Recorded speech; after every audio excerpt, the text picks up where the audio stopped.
Hi, everybody, and welcome back to McNulty's Book Corral. Today we're talking about Peter Brandvold's fantastic Western series, Bloody Joe Manion. That's right, Bloody Joe Manion is a 9-book series published by Wolfpack Publishing, and we're going to talk about the character. I'm not going to talk about the plots for all 9 books at all. I'm just going to give you the basic setup. It's a great series, so I have to tell you, I just have to do this. Because I'm one of those guys that I get something like this. I got them all, and I'm so happy. I'm a guy that gets caught up in the fantasy, Look at the way I'm dressed. Okay, do I get caught up in the Western fantasy? Yeah, I guess I probably do. Bloody Joe today. Okay, Bloody Joe. Highly recommended that you invest in this series. Get all 9 of the books. And get to it. Let's get to it. First one that came out, all right, is called Bloody Joe Manion 1. And I'm going to read you a little bit from the beginning here because I want to set the tone for you. I'm not going to talk about the plots. Really, I'm not going to talk about the differences between the books, the locations, the plots, and the MacGuffin, what Alfred Hitchcock called the MacGuffin, which is, what sets the plot in motion. You have a basic setup, which is a stranger rides into town. You have to rescue the kidnapped girl. You have to find the loot that the bank robbers took. You have to bring the bank robbers to justice. It's always pursuit and reconciliation. Western tropes and motifs are generally about the same. It's the quality of the writing, the excitement, the drama, the realism behind it, how well the story is told. And of course, Peter Brandvold is an expert at that, and he is very well represented by Wolfpack Publishing with this fantastic series. This is Bloody Joe, number 1. I don't know who did the cover art on this. This is something Wolfpack doesn't really let you know. I don't know. I'm assuming it's digital. It could be a painted cover, but I tend to think this is probably a digital cover. I don't know who the artist is. Whoever it is, you're great. Same artist, I believe, on all of the covers. I'll show you all of them. All right, I want to read you a little bit to set the tone for you for this. Bloody Joe is, he's an uncompromising lawman, and there's a little bit here. I'm going to just to give you his personality.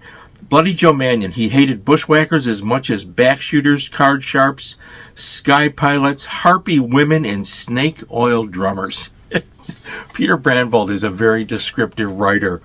All right, so what does he look like? I got to read you this paragraph. It just sets it right off. If you haven't read Peter Brandvold, isn't it time? Right here, you got 9 books.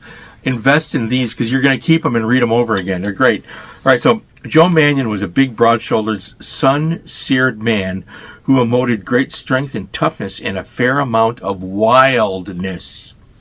For wild was the land he was from, right here in the Colorado Territory. Manion's face was fat-planed and hard-lined, ever so vaguely Indian. His mother had been 1/4 Navajo and raised on one of the first ranches in the foothills of the Saltwatch along the Arkansas River. His father, long dead, had been a mountain man. Manion's skin was ruddy, his eyes the deep cobalt of a mountain lake just after sunset. When angry, they blazed in sun-seasoned sockets. Peter Brandvold, one of the great descriptive writers working in Westerns today, who does it better than some, better than most, as well as some of the best, okay? So this is a series. He's a lawman, and he gets into one scrape after another. Each book is kind of a different location, a different plot device gets the action going. It is bloody. It is violent. It is unrelenting in its pursuits, and entirely entertaining from page 1 to the last page in each book. Truly, probably of Brandvold's series, this is going to be one of my favorites. He's working on the Nordic and Finn series now, and that's going to be good too. But I'm a fan of his Kuno Massey series, Lou Prophet, and some of the others. I think most of his previous series work is available from Wolfpack, so check that out. But Bloody Joe is something else. I mean, what a series this turned out to be. There's so much excitement. and drama and action throughout the books. I mean, I think I've never met Peter Brandvold, but you know, he's worth your time. So anyways, Bloody Joe #1. All right. So I'll just show you the covers. Number 2 was Revenge at Burial Rock. Again, the great cover artwork. Wolfpack is doing a really good job. I wish they had given credit to the artist. They didn't do that. It's kind of shame on them. They should really do that. I'm assuming this is a digital painting, you know, but I don't know. Anyways, so number 2 is Revenge at Burial Rock. And then number 3 is Saints and Sinners. Again, I love the uniform look to the artwork is fantastic on these books. I'm going to have the scans, as you can see, a better look at them for you. To Make a Man, this is a great one. I mean, they're all great. What a great cover, too. So again, we're talking about the action here. Bloody Joe gets into one thing after another. You know, it's just trouble seems to look for him. And he is not the type of guy that shies from it. Like I said, these books are very action-packed, very bloody. He has a deputy, Henry McAllister, and, you know, he looks after him as best he can. But Bloody Joe, a lot of times, he's on his own doing something, and he horrifies people. He horrifies the town that he's in charge of protecting, because he is a tough-ass SOB, okay? And that's what he is. All My Sins Remembered. We have a winter thing here. You know, again, I've decided not to go into. I could read the back of each to you, but I think I'm just recommending the whole series. Just buy them, read them in order, and you're going to love it. Now, this one I have to talk about this one. Kicked Out with a Cold Shovel, because the title on this is so unusual. This is really interesting to have a title like this. This title, Kicked Out with a Cold Shovel, reminds me of those wonderful oddball, let's say, or unique, maybe unique is a better term, unique titles that Cleveland Publishing in Australia used to put out on their digest westerns, of which I have over here quite a stack. And I'm surprised. I don't think he could get away with that with Pinnacle. I think Pinnacle would change it. Pinnacle puts out a lot of westerns.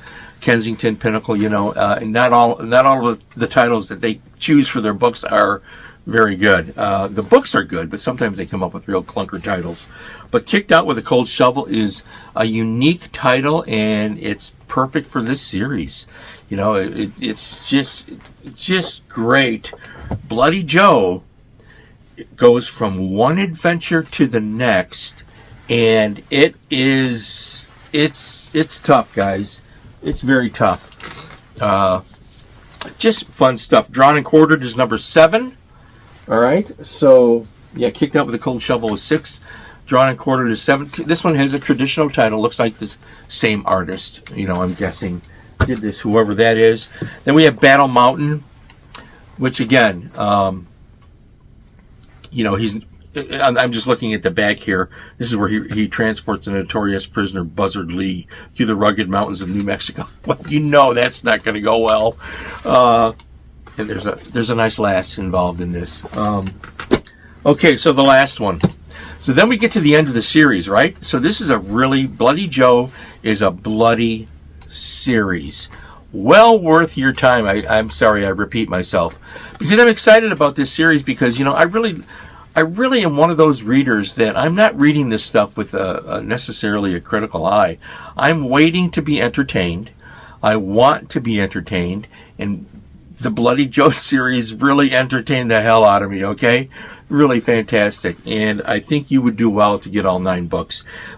They're available on Kindle. I think Wolfpack does Kindle and paperback. Sometimes they do box sets, and sometimes they do a Kindle where you can do it all. I don't do Kindle anymore.